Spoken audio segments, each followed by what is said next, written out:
Esta semana fue el estreno mundial de Barbie Por eso estoy de rosado hoy.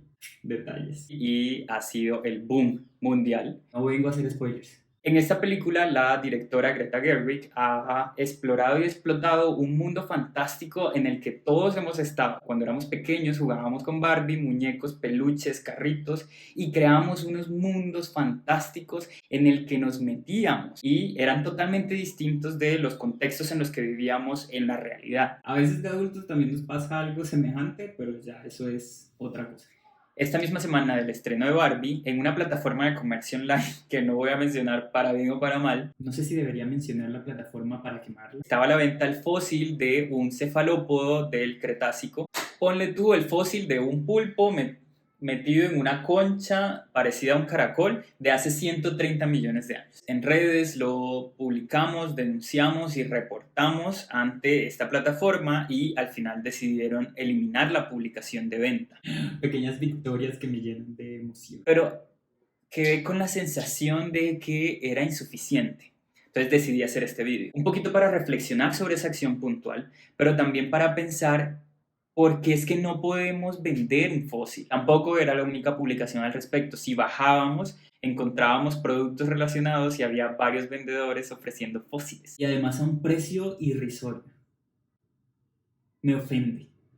Me ofende personalmente. Y encontré un montón de relaciones en mi experiencia con los fósiles Que no ha sido la experiencia de un paleontólogo. que tiene que ver con esos mundos que nos creamos a partir de los fósiles. Claro que no faltará el purista que me diga, Bran, pero es que los fósiles nos ayudan a imaginarnos un mundo que sí existió. Pero ojo ahí, los fósiles, los átomos, isótopos y demás estudios en paleontología nos dan apenas ciertas características que nos permiten imaginarnos cómo fue ese mundo en el pasado. Es como que le dan pistas a nuestro cerebro de cómo imaginarnos ese mundo. De hecho, ponte a pensar con qué colores, iluminación, temperatura, olores, sonidos te imaginas el Jurásico, uno de los periodos más famosos de la llamada era de los dinosaurios. Probablemente tú y yo tenemos dos imágenes distintas de lo que fue este periodo. Así tenemos dos mundos imaginarios distintos. Los paleontólogos y todos los estudios paleontológicos en general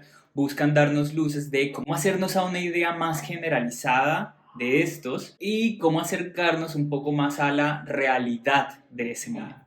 Venga, ¿y por qué es que esto es importante? A esta pregunta habrá 1 millón de respuestas desde distintas posiciones. Los científicos dedicados a la paleontología nos han dicho que los fósiles son importantes porque nos reconstruyen el pasado. A partir de este pasado podemos imaginarnos escenarios futuros que podemos enfrentar debido a la crisis climática que hemos disparado. Y no podría estar más de acuerdo. Desde el 2016 he estado apoyando algunas labores de renovación del Museo Paleontológico de Villa de Leyva. Todos estos años me han dejado cierta sensibilidad sobre los fósiles, su estudio y sobre todo su importancia. Y es que en un museo vemos unas vitrinas llenas de unas piedras. Por favor, no me vengas con que son rocas y no piedras, porque ya lo sé. A mí me han permitido desarrollar mi capacidad creativa de imaginarme otros mundos. Tanto Barbie como los fósiles nos permiten hacernos a mundos imaginarios, vivirlos. Pero en esto también hay unas claras diferencias. Barbie fue un producto pensado para el consumo, Esto es capitalismo puro. pero los fósiles son el resultado de un proceso natural de millones de años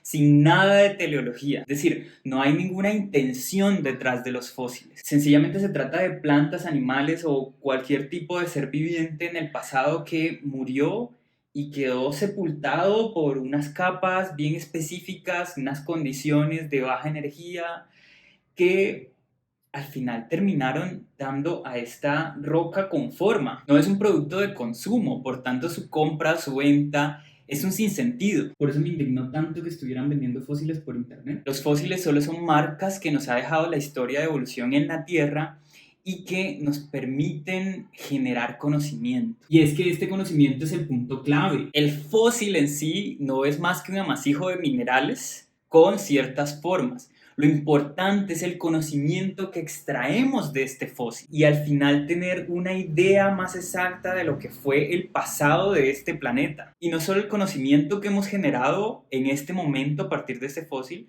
sino el que potencialmente podemos llegar a generar dentro de años. Las técnicas del estudio de los fósiles han ido cambiando con los años. Imagina cómo van a ir cambiando dentro de 100 años. Seguramente la información que tenemos a partir de un fósil en este momento va a ser menor, va a ser distinta de la información que vamos a tener dentro de 100 años. Probablemente tú y yo no lleguemos a esos 100 años, pero imagina. Entonces, ¿cómo podríamos adueñarnos de una casualidad en la historia del planeta? ¿O cómo podríamos restringir la posibilidad de las siguientes generaciones de generar conocimiento a partir de estos fósiles? Estas preguntas han derivado en que hoy día entendemos que no podemos ser dueños de los fósiles, porque los fósiles no son objetos de transacción, sino que los fósiles hacen parte del patrimonio de todos, todas y todos. Bueno, pero ¿y qué pasa si yo alguna vez pateé una piedra y resultó que era un fósil y me lo llevé para la casa? Bueno, a ver, es que también en Colombia tenemos zonas en donde uno patea cualquier piedra y resulta que era un fósil. Uno siempre queda con la idea,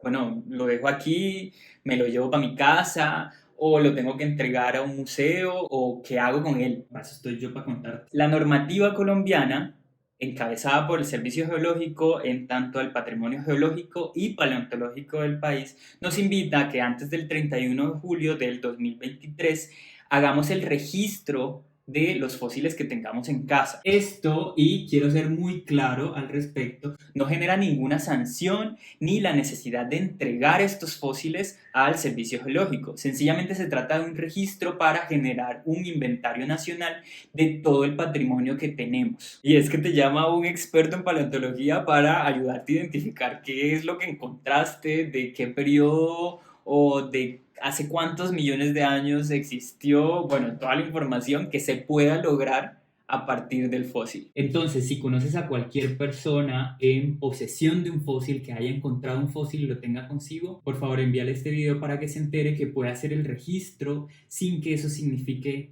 cualquiera de los miedos que solemos tener al respecto. Ahora, aclaremos ahí.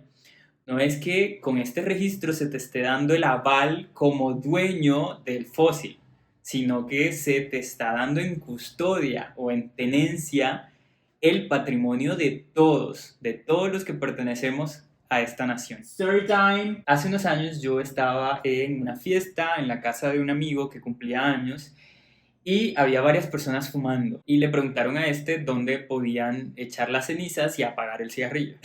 De repente esta persona les acerca un fósil con una forma convexa como de un recipiente y ahí todos empezaron a apagar sus cigarrillos enfrente de mí. Es que no te imaginas lo que yo sentí en ese momento. Y me tocó sacar mi repertorio de por qué es que no deben apagar un cigarrillo en el fósil. Entonces el registro y la custodia de estos fósiles también te da cierta responsabilidad porque se trata de un patrimonio nacional. De pronto el fósil que tienes en tu casa o que tiene uno de tus amigos o el que tenía mi amigo como cenicero, de pronto en ese momento no han generado toda la información que pueden dar. Y siempre tenemos que pensar es qué podrán generar en conocimiento para las próximas generaciones. Entonces tenemos que protegerlo porque es patrimonio de nuestra generación, pero también de las futuras generaciones. Por décadas se vendieron y traficaron fósiles entre distintos países. Infortunadamente Colombia fue uno de los más afectados porque fuimos un país del que se extrajeron muchísimos fósiles de los que incluso ni siquiera tenemos registro. Y que difícilmente podemos tenerlo. Esta práctica de compra y venta de fósiles, si bien hace parte de nuestro pasado, se tiene que quedar en nuestro pasado. Afortunadamente las cosas han ido cambiando y cada día tenemos más y más información, tenemos cada vez más formación, cada vez tenemos más científicos dedicados a este área en nuestro país y cada vez nos volvemos más un punto de referencia en paleontología para todo el mundo. A ver, si tuviera que hacer un disclaimer a este video, es que esta es una perspectiva personal basada enteramente en mi experiencia y además que no necesariamente refleja toda la experiencia de los paleontólogos dedicados a estos fósiles. Por algún lado voy a dejar el link a la entrevista que le hicimos en compañía de Luisa, una gran amiga, a un verdadero paleontólogo y que él nos contaba un poco más de por qué es que la paleontología es tan interesante y cómo nos reconstruye la historia natural de toda la Tierra. Abajo en la descripción de este video voy a dejar las instrucciones y los links para que se encarguen del registro de sus fósiles y si conocen a cualquier persona que tenga fósiles en su casa, envíenles este video para que conozcan un poco más la información, pierdan los miedos al respecto. Y sobre todo sepan qué hacer con los fósiles que tienen. Bueno, no es más.